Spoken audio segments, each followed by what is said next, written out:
নমস্কার, আজকের নতুন ভিডিওতে আপনাদের সবাইকে স্বাগত। আজ আমি আপনাদের একটি লিপ পেন্টিং করে দেখাবো। সেজন্য আমি একটি শুকনো পাতা নিয়ে নিয়েছি। আগেও একটা লিপ পেন্টিং করেছি, তবে এই প্রথম আমি শুকনো পাতার উপরে আঁকছি। পাতাটা বেশ শক্ত হয়ে গিয়েছে।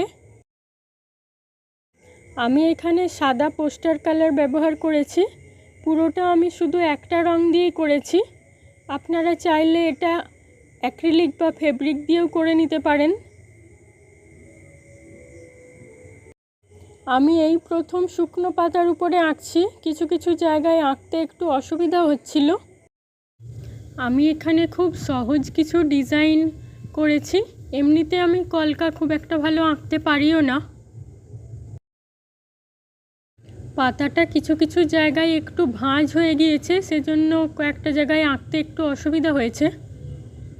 কাজটা কমপ্লিট হয়েই এসেছে। আমার এই কাজটি আপনাদের কেমন লেগেছে কমেন্ট করে অবশ্যই জানাবেন। ভালো লাগলে লাইক শেয়ার করবেন। আর এই রকম নতুন নতুন কাজ দেখতে চাইলে আমার চ্যানেলটিকে অবশ্যই সাবস্ক্রাইব করে রাখতে হবে। ধন্যবাদ।